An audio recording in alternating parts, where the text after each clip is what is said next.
በስመ አብ ወወልድ ወመንፈስ ቅዱስ አሐዱ አምላክ።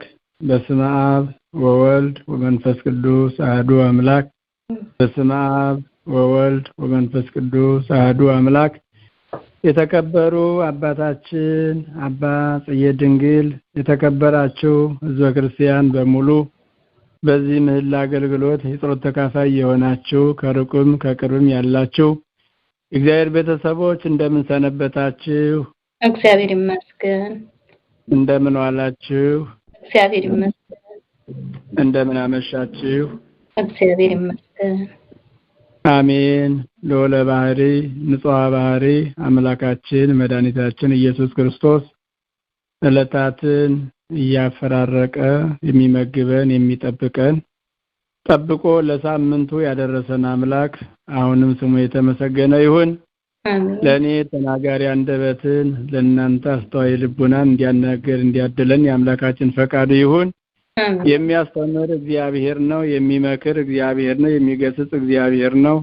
እኔን አንደበት አድርጎ መልእክቱን እንዲያስተላልፍ ቅዱስ የሆነ ቃሉን እንዳስተላልፍ እግዚአብሔር አምላክ ይፍቀድልኝ።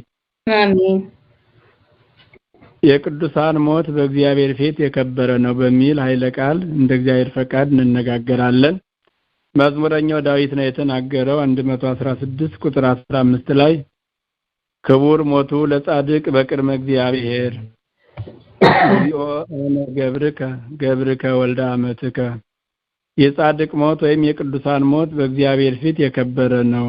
አቤቱ እኔ ባሪያ ነኝ ወይም እኔ አገልጋይ ነኝ፣ የሴት ልጅህ ወልደ አመትከ የልጅ ልጅህ እኔ አገልጋይ ነኝ ብሎ መዝሙረኛው ቅዱስ ዳዊት ይህንን ኃይለ ቃል ጽፎልናል፣ ዘምሮልናል። ይህንን ኃይለ ቃል መነሻ በማድረግ እንግዲህ ዛሬ በሰፊው በሀገር ውስጥም በሀገር ውጭም በዓላቸው የሚገለጽላቸው የሚከበሩት ያጻድቁ የአባታችን የአቡነ ገብረ መንፈስ ቅዱስ የዕረፍታቸው መታሰቢያ ዕለት ስለሆነ በመጀመሪያ እንኳን አደረሰን አደረሳችሁ።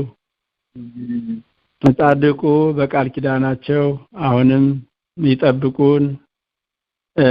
የጻድቁ እንግዲህ ወደ ጻድቁ ሕይወት ስንመጣ እንደው ትንሽ ከገርላቸውም ከስንክሳራቸውም ትንሽ ለማለት ያህል እንግዲህ ጻድቁ አባታችን የተወለዱት በግብጽ ሲሆን አባታቸው ስምዖን እናታቸው አቅሌስያ ይባላሉ። ይሄም ስምዖን ማለት ትርጉሙ ካህን ማለት ነው ይላሉ አባቶቻችን። አቅሌስያ ማለት ደግሞ ቤተክርስቲያን ማለት ነው። እንግዲህ ከካህንና ከቤተክርስቲያን የተገኙ አባት ማለት ናቸው። እኒህ ቅዱስ አባት ከመወለዳቸው በፊት ወላጆቻቸው ሕግን ጠብቀው ፈሪሃ እግዚአብሔር ያላቸው አምልኮታቸውን አጽንተው የሚኖሩ ነበሩና ግን እግዚአብሔር ደግሞ ወዳጆቹን በአንዳንድ ነገር ለማስተማር የሆነ ነገር ያደርጋልና በልጅ ማጣት ምክንያት በምክንያት ምክንያት ለረጅም ዓመት ወደ ፈጣሪያቸው ሲያዝኑ ሲተክዙ ሲጸልዩ እንደነበረ ከ30 ዓመት በኋላ 30 ዓመት ሙሉ በልጅ በማጣት እየጸለዩ ከዕለታት በአንደኛው ቀን እናታቸው ቅድስት አቅሌስያ ሄዳ በምትጸልይበት ሰዓት ከሰማይ ከፍ የሚል ክብሩ ከፍ ያለ ኮከብ የሆነ ልጅ ትጸንሻለሽ ብለው ሥላሴ እንዳበሰሯት ከዛም በኋላ ተመልሳ በሥላሴ በእግዚአብሔር ፈቃድ ልጅን የሚሰጥ እግዚአብሔር ነውና ልጅን የሚሰጥ ሥላሴ ናቸውና የሚሰጡ ሥላሴ ናቸውና ሄዳ ጻድቁን እንደጸነሰች ከዛ መጋቢት 29 ቀን ተጸንሰው ታኅሳስ 29 ቀን እንደተወለዱ ታሪካቸው ይነግረናል። በተወለዱ ዕለት እንግዲህ ሥላሴ የመረጧቸው ከቅዱሳኑ ሁሉ የተለዩ ንጹህ ቅዱስ ክቡር ብሩህ ስለነበሩ በተወለዱ ዕለት ለአብ ምስጋና ይገባል፣ ለወልድም ምስጋና ይገባል፣ ለመንፈስ ቅዱስም ምስጋና ይገባል ብለው ሥላሴን በአንድነት በሦስትነት እንዳመሰገኑ ታሪካቸው ይነግረናል። እንግዲህ ከሳቸው የምንማረው ምስጋና በሕፃንነትም ሆነ በአረጋዊነትም በማንኛውም ጊዜ ሆነ ማመስገን ገደብ እንደሌለ የማመስገን ጊዜ እንደሌለው ጻድቁ እንደተወለዱ እንዳመሰገኑ እኛም ከልጅነታችን ጀምሮ ማመስገን እንዳለብን ከሳቸው ታሪክ እንማራለን ማለት ነው። እንዲያሉ 3 ዓመት ያክል ከእናት ከአባታቸው ከቆዩ በኋላ ቅዱስ ገብርኤል ወደ ታላቁ ወደ አባ ዘመደ ብርሃን እንደሚወስዳቸው ተልኮ ከእናት ከአባታቸው ለይቶ በገዳም ወስዶ ወደ ጻድቁ ወደ ታላቁ አባ ዘመደ ብርሃን በር ላይ ቁጭ አድርጎ መላኩ አንድ ትልቅ ብላቴና አምጥቼላለሁና ከበርህ ወጥተህ ተቀበለው ብሎ እንደነገራቸው ሲወጡ የሚያምር ብላቴና አቡነ ገብረ መንፈስ ቅዱስን እንዳገኙት እሳቸውም ደስ ብሏቸው አቅፈው ሳሙት ወደ ቤት ማስገቡት። ከዛም በኋላ የቤተክርስቲያንን ትምህርት መዝሙረ ዳዊት ሁሉ የቤተክርስቲያን ትምህርት የሚባሉት ማንኛውም ትምህርት እንዳስተማሩት አስተምረው ለዲቁና ሲበቃ ከአባ አብርሃም ከሚባል ጳጳስ ወስደው ዲቁና እንዳሰጡት እንዲያሉ ጻድቁ በተጋድሎ በጾም በጸሎት በትምህርት እንዳደጉ ለቆም ነገር ከበቁም በኋላ ወደ ፈጣሪያቸው አጥብቀው እንደሚጸልዩ ሲጸልዩም እግዚአብሔር ብዙ ጸጋ ሰጣቸውና ሙታንን የማስነሳት ለምጻሞችን የማንጻት ዕውራኖችን የማብራት በሽተኞችን የመፈወስ ጸጋ እግዚአብሔር አደላቸውና በዚህ የተነሳ ብዙ ሕዝብ ብዙ ጳጳሳት አባቶች መናኮሳት ሳይቀር እየሄዱ ከአባታችን ፈውስ ድነት ያገኙ እንደነበረ ይህም በሚያደርጉበት ሰዓት ደግሞ ይሄማ ከንቱ ውዳሴ ሊሆንብኝ አይደለ ወይም ደግሞ የጸሎት ፕሮግራሜን ሊያዛባብኝ አይደለ ብለው ወደ ፈጣሪያቸው አጥብቀው እንደጸለዩ ሲጸልዩ ወደ ገዳም ምንም ሰው ወደሌለበት ገዳም እወስድሃለሁ በዛ ትሄዳለህ መልአኩ ቅዱስ ገብርኤል ይወስድሃል በዚያ ግን ከሰው ጋር አይደለም የምትኖረው ከአናብስትና ከአናብርት ጋራ ነው ብሎ ስሳ አናብስት ባሉበት ገዳም ወስዶ በዛ እንዲጸልዩ እንዳደረጋቸው ለ300 ዓመት ያክል በግብጽ በተለያዩ ገዳማት እየዞሩ ፈጣሪያቸውን በጾም በጸሎት በስግደት ያመሰግኑ ተጋድሏቸውን ይፈጽሙ እንደነበረ ታሪካቸው ይነግረናል። እና ከአናብርትና ከአናብስት ጋራ ትኖራለህ ከነሱ ጋራ ትኖራለህ ሲሉ ለፈጣሪያቸው የጠየቁት ጥያቄ ያለ ይላሉ አባቶቻችን። እኔ ብቸኛ ነኝ አላርስ አልቆፍር እኒህን አናብስት ምን ልመግባቸው ነው ምን ላበላቸው ነው ከነሱ ጋር ኑር የምትለኝ ብለው ፈጣሪያቸውን ሲጠይቁት እነሱ የማንንም ስጋ የማንንም ደም አይበሉም ያንተን ትቢያ እየላሱ ምግብ ሆኗቸው ይኖራሉ ብሎ እግዚአብሔር እንደፈቀደለት እነዚያ ስሳ አናብስት ወይም ነምሮችና አንበሶች ማለት ነው የሳቸውን የእግራቸውን ትቢያ እየተመገቡ ለ300 ዓመት ያክል አብረው በግብጽ በረሃ በግብጽ ገዳማት እንደቆዩ ታሪካቸው ይነግረናል። ከዛ ሆነው በሚጸልዩበት ሰዓት በኢትዮጵያ ያለው ህዝቡ በኃጢአት መውደቁን በክፉ ስራ ከእግዚአብሔር ጋር መጣላቱን ተገለጸላቸውና ወለ ፈጣሪያቸው ለመኑ። የኢትዮጵያ ህዝብ ከፈጣሪው ጋር ተጣልቶ ኃጢአት ሰርቶ በድሎ እስከመቼ ይኖራል ብለው ሲጸልዩ አሁንም መልአኩ ቅዱስ ገብርኤልን ሂድና በእሳት ሰረገላ ከነ አንበሶቻቸው ከነ አናብርቶቻቸው ወደ ኢትዮጵያ ውሰዳቸው ብሎ በብርሃን ሰረገላ አስታፍሮ ቅዱስ ገብርኤል እየመራ ወደ ዝቋላ አቦዳ ገዳም እንዳደረሳቸው ታሪካቸው ይነግረናል። ከዛ ከደረሱም በኋላ እየጸለዩ የተወሰነው ህዝብ ከኃጢአቱ ሲመለስ ንስሐ ሲገባ ሲታረቅ አዩ።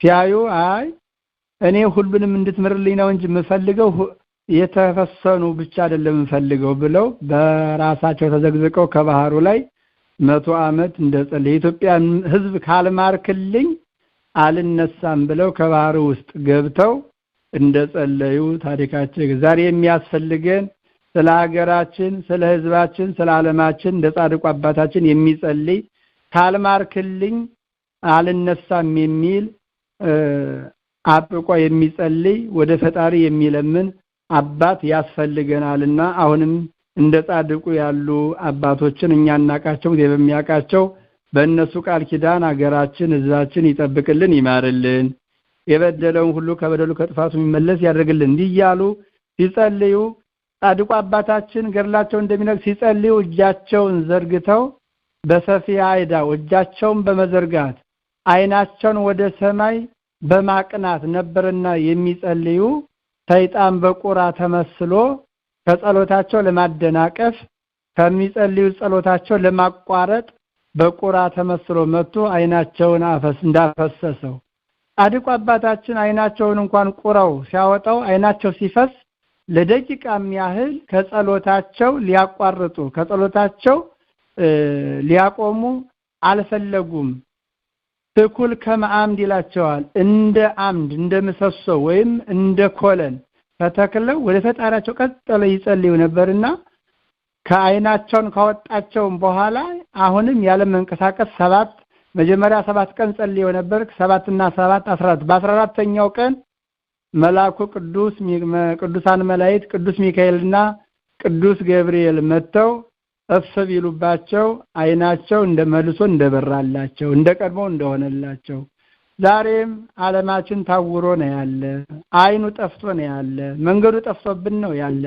ይህን የጠፋብንን መንገድ ቅዱሳን መላእክት እንዲያበሩልን ፈቃዳቸው ይሁን እና ጻድቁ አባታችን እንዲያሉ ከደዝቋላ ወደ ምድረ ከብድ እያሉ ረጅም ዓመት ከቆዩ በኋላ ያው ኑሮ ከሞት ውሎ ከሞት አይኖርምና በግብጽ 362 ቆይተው ነበረ። በኢትዮጵያ 200 ዓመት ኑረው 562 ዓመት ሲሆናቸው አባቶቻችን እንግዲህ እንደነገሩን በ14ኛው መቶ ክፍለ ዘመን በ1415 ዓመተ ምህረት መጋቢት 3 ቀን ታመሙ። መጋቢት 3 ቀን አርብ ቀን ታመው መጋቢት 5 ቀን ከዚህ ዓለም ወደማያልፈው ዓለም ተሻጋግረዋል። በዚህን ጊዜ ቅዱሳን መላእክት ግሩማን መላእክት መጥተው ወተቀበለው መላእክት በሰባት ወማይሌት ግሩማን መላእክት ሱራፊል ወኪሩቤል ለአክናፊሆሙ ነበልባል ክንፋቸውን እያማቱ መጥተው ቅዱሳን መላእክት ነፍሳቸውን በብርሃን ሰረገላ እያጀቡ ወደ ፈጣሪያቸው እንዳሳረጓት በዛሬው አገልግሎት ላይ የሚውለው አንገርጋሪ በሚባለው ቅዱስ ምስጋና ድርሰትም ላይ እናገኘዋለን። እና የአቡነ ገብረመንፈስ ቅዱስ የቅድስናቸው የንጽህናቸው ከሌሎች አባት ልዩ የሚያደርጋቸው ብዙ የተሰጣቸው ጸጋ ነበረ። በአንድ ወቅት አቡነ ገብረመንፈስ ቅዱስ ባሉበት ወንድሞቻቸው አባ ሳሙኤል ዘዋልድባና ሌሎች መነኮሳት ሊጠይቋቸው ወደ ዝቋላ መጡ። በመጡ ጊዜ አባ ሳሙኤልም እንዲሁ ጸጋቸው የበዛላቸው አባት ስለነበሩ በአንበሳ ላይ ተጭነው ይመጡ ስለነበረ መተው ጻድቁ አባታችን ለማነጋገር ሲሉ እኔ ሱባኤን ሳልጨርስ አልወጣም በሚል 7 ቀን እንዳስጠበቋቸው እዚህ ላይ ጻድቁ አባታችን 7 ቀን እንዲጠብቁ ያደረጓቸው የቅዱሳኑን ጽናታቸውን ብርታታቸውን የዓላማቸው ጽናት ምን እንደሆነ ለማወቅና ለኛ ማስተማሪያ እንዲሆነን ነው እንጂ ቅዱሳን ከየት ማን እንደሚመጣ ያውቃሉና ከ7 ቀን በኋላ ሱባኤያቸውን ከጨረሱ በኋላ አባቶቻቸው ሊቀበሉ ሲወጡ የአቡነ ገብረመንፈስ ቅዱስ አንበሶች የአባ ሳሙኤልን አንበሶች ሰባብረው በልተዋቸው አገኟቸውና ወጥተው አንበሶቻቸውን ምን ነው እናንተ እግዚአብሔር የፈቀደላችሁ የኔን ትቢያ የኔን የረገጥኩትን አፈር ምግብ ውሃ አርጋችሁ እንድትኖሩ እንጂ ደምና ስጋ እንድትመገቡ ማን ፈቀደላችሁ? አሁን ቶሎ ትፉ ሲሏቸው አናብስቶቹ መልሰው ተፏቸው። አቡነ ገብረመንፈስ ቅዱስ በስመ አብ ወወልድ ወመንፈስ ቅዱስ ብለው ቢባርኳቸው የአባ ሳሙኤል አንበሶች ወይም እነዚህ የቅዱሳን አንበሶች እንደተነሱ ልዩ ያደርጋቸዋል አቡነ ገብረመንፈስ ቅዱስ። አሁንም በአገራችን ላይ ብዙ ይወደቃል መነሳት የሚፈልገው በኃጢአት የወደቀ በበደል የወደቀ በክፉ ስራ ይወደቃልና ያንን በጸሎታቸው ወደ ልቡናው እንዲመለስ ንስሐ ያልገባው ንስሐ እንዲገባ የተጣላው እንዲታረቅ የማያስተውለው እንዲያስተውል የጻድቁ ቃል ኪዳናቸው በረከታቸው አሁንም ለሀገራችን ለሕዝባችን ይትረፈ። ሌላው አቡነ ገብረመንፈስ ቅዱስ ብዙ ከሰሯቸው እንደው በተለይ በኢትዮጵያ ላይ ልዩ ቦታ ተሰጥቶ ከሌሎች ቅዱሳን ልዩ ቦታ የሚሰጥባቸው እንደው ባጭሩ 8 ነገሮች አሉ። አንደኛው የአቡነ ገብረመንፈስ ቅዱስ አባቶቻችን እንደሚገልጹ ትልቅ ናቸው፣ ሽማግሌ ናቸው፣ ረጅም ዓመት የቆዩ ናቸው።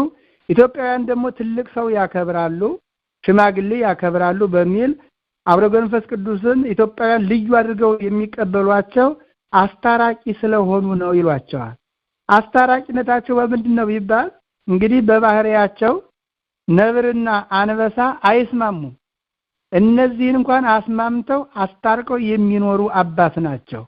ዛሬም ከፈጣሪው ጋር የተጣላውን ህዝብ የተጣላውን የዓለም ህዝብ ማስታረቅ የሚችሉ በሰውና በእግዚአብሔር ዘንድ የተሰጡ አስታራቂ አባት፣ አስታራቂ ጻድቅ፣ አስታራቂ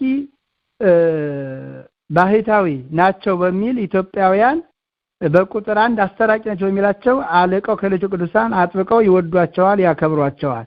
ሁለተኛው ሁልጊዜ አንዳንድ ነገር ሲባል ያቦ ብቅል እየፈጨ የሚባል ብሂል አለ።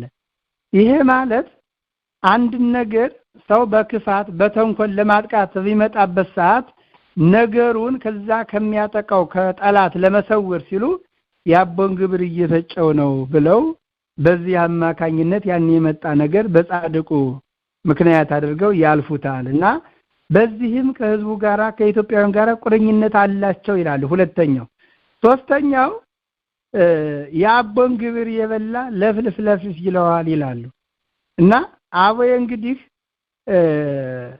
የተሰጣቸው ጸጋ በሳቸው ዘንድ ዋሽቶ በሳቸው ዘንድ ደብቆ ወይም ሸሽጎ የሚኖር እንደሌለ አቦዬን ካለ ሰው መዋሸት እንደሌለበትና እሱ እንኳን ልደብቅ ቢል ጻድቁ አፉን ከፍተው አንደበቱን ጸፍተው እውነት ያናግሩታልና ያቦን ግብር የበላ ለፍልፍ ለፍልፍ ይለዋል በሚል ኢትዮጵያውያን ህዝቦቻችን ገበሬዎች ሳይቀር ይሄንን አባባል ይጠቀሙበታል። አራተኛው አቦ ሰጥ እየተባለ የሚበላል ሁሉ ጊዜ አቦ ሰጥ ማለት አንድ ሰው ያላሰበው ነገር ቻንስ በሚገጥመው ሰዓት አቦ ሰጥ ነው እየተባለ አቦ ሰጭ እንደሆኑ ጻድቁ ሰጭ እንደሆኑ መጋቢ እንደሆኑ ረዳት እንደሆኑ አዛኝ እንደሆኑ ርሩህ እንደሆኑ በዚህ ለሚታወቅ ኢትዮጵያውያን በአራተኛ ደረጃ አቦ ሰጥ እያሉ በሳቸው ሲጠቀሙ ይኖራሉ ማለት ነው። አምስተኛውና በአቦ ይዤሃለሁ ከተባለ አንድ ሰው አቦዬን ከተባለ አይንቀሳቀስም።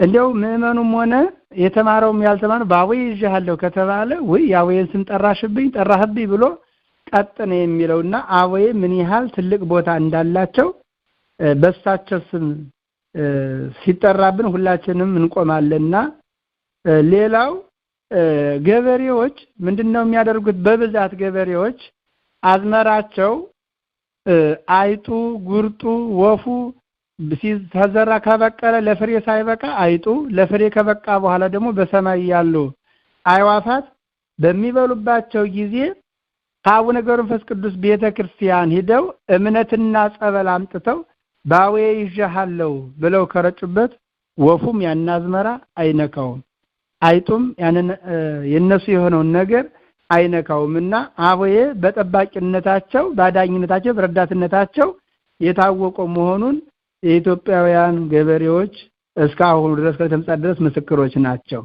ሌላው ስድስተኛው ወይም ሰባተኛው የአቦ ቁራ እየተባለ ሰዎች የአቦ ቁራ ይላሉ። እንግዲህ የአቦ ቁራ የተባሉት ቅድም እንደነገርኳችሁ ለመንገር እንደሞከርኩት ጻድቆ የሚጸልዩበት ሰዓት ሰይጣን ቁራ ተመስሎ መጥቶ ነው አይናቸውን ያፈሰሰው ቅጥሮታቸው ለማቋረጥ። ስለዚህ አንዳንድ ሰው የማይገባ ነገር ሲናገር አንተ የአቦ ቁራ ዞር በሰይጣን ማለታቸው ነውና አንተ የአቦ ቁራ በሚል ያንን ሰው ይገስጹታል ማለት ነው። ስምንተኛውና የመጨረሻው ገበሬው ወይም ደግሞ ኢትዮጵያውያን ምን ይላሉ? በአቦና በስላሴ ይዣቸዋለሁ ይላሉ። አቦንና ስላሴን ብዙ ጊዜ እያገናኙ ይናገራሉ። ይህን የተናገሩበት ደግሞ እንግዲህ ቅድም መጀመሪያ ለመናገር እንደሞከርኩኝ ገና ሲወለዱ ጀምሮ ለአብ ለወልድ ለመንፈስ ቅዱስ ክብር የሰጡ በአብ በወልድ በመንፈስ ቅዱስ ፈቃድ የሚኖሩ መሆናቸውን በስላሴ ፈቃድ የሚፈልጉት ነገር ማድረግ እንደሚችሉ ከስላሴ ጋር ያላቸውን ቁርኝነት ኢትዮጵያውያን በመጠኑ ስለሚያውቁ በስላሴና በአቦዬ ይዣቸዋለሁ እያሉ እኒህን በመሰሉ ነገሮች በኢትዮጵያውያን ላይ አቡነ ገብረ መንፈስ ቅዱስ በጣም ትልቅ ቦታ አላቸው እና ጻድቁ አቡነ ገብረ መንፈስ ቅዱስ ይህን ሁሉ ስራ ከሰሩ በኋላ በዛሬው ዕለት እንግዲህ ከሚያልፈው ወደማያልፈው ከኃላፊው ከጊዜያዊው ወደ ዘላለማዊ የተሸጋገሩበት ዕለት የምናስብበት ነውና ይህን ስናስብ ደግሞ ጌታ በወንጌሉ እንዳስተማረን የማቴዎስ ወንጌል ምዕራፍ 10 ቁጥር 40 ጀምሮ በነብዩ ስም ነብዩን የተቀበለ የነብዩን ዋጋ ያገኛል፣ በጻድቁ ስም ጻድቁን የተቀበለ የጻድቁን ዋጋ ያገኛል እያለ እውነቱን እላቸዋለሁ ብሎ ተናግሯልና ስለዚህ በአቡነ ገብረ መንፈስ ቅዱስ ስም ስንጸልይ በአቡነ ገብረ መንፈስ ቅዱስ ስም ስንማጸን የአቡነ ገብረ መንፈስ ቅዱስ ገድላቸውን ስናነብ በአቡነ ገብረ መንፈስ ቅዱስ ስም ዕጣኑን ጧፉን ዘቢቡን መገበሪያውን ስናቀርብ የጻድቁን ዋጋ እናገኛለን። ጻድቁ ከፈጣሪያቸው ከአምላካቸው ዋጋ ያሰጡናልና ስለዚህ እግዚአብሔር አምላክ በጻድቁ ስም ስንጸልይ በጻድቁ ስም ስንማጸን በጻድቁ ስም ስንጮህ ጮታችን ጸሎታችን ሰምቶ አገራችን ከገባችበት መከራ ይሰውርልን። እግዚአብሔር አምላካችን ጻድቃንስ ይሞቱ በእግዚኦሙ ነገዱ ነው። ጻድቃን ምን ጊዜም ቢሆን አይሞቱም። በዚህም እግዚአብሔር መስለው የሚኖር ኋላም በእግዚአብሔር በቀኙ በብርሃን ለብሶ ብርሃን ተጎናጽፈው ነውና የሚሞቱት። ይህን ሲናገር ቅዱስ ያሬድ ጻድቃንስ ይሞቱ በእግዚኦሙ ነገዱ ጻድቃን አልሞቱም ወደ ፈጣሪያቸው ነው የሄዱ ነው ያለውና ቅዱስ ጴጥሮስም እንደተናገረን በዚህ ብኖርም ባንተ እኖራለሁ ብሞትም ካንተ ጋር እኖራለሁ እንዳለው ቅዱሳን ሁልጊዜም ሕያዋን ናቸው። እኛ ግን በዚህ ምድር የሳቸውን ገድል ስናነብ የሳቸውን ትንክሳሩን ታምራታቸውን ስንሰማ እኛም የሳቸው በረከት እንዲደርሰን እንደሳቸው በመጽናት እንደሳቸው በመጋደል በምንችለው ዋጋ እንድናገኝ የጻድቁ በረከታቸው ረድኤታቸው አይለየን። ቅዱሳን ምንጊዜም ለሀገራችን ለዓለማችን ያስፈልጋሉ። በእነሱ ጸሎት ነው ቁመን የምንነደው፣ በእነሱ ቃል ኪዳን ነው የምንጠበቀውና አሁን አይናችን የሚያየው ጆሮአችን የሚሰማው ዓለም ሁሉ እየተረማመሰ ነውና ቅዱሳኑ በተሰጣቸው ቃል ኪዳን ከመጣብን ፈተና ሁሉ ይሰውሩን፣ ያስታርቁን፣ ያማልዱን።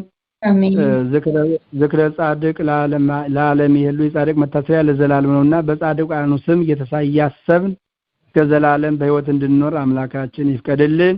የቅዱሳን ሞት በእግዚአብሔር ፊት የከበረ ነው በሚል ኃይለ ቃል ተነጋግረናል። እኛም እንደ ቅዱሳኑ ያማረ በመሞት አይቀርምና በመጣ ጊዜ የከበረ ሞት እንድንሞት የውርደት ሞት እንዳንሞት የክብር ትንሣኤ እንድንነሳ ለክብር ትንሣኤ የሚያበቃንን ሥራ ሰርተን በእግዚአብሔር ፊት ያማረ የሰመረ የከበረ ሥራ እንዲኖረን እግዚአብሔር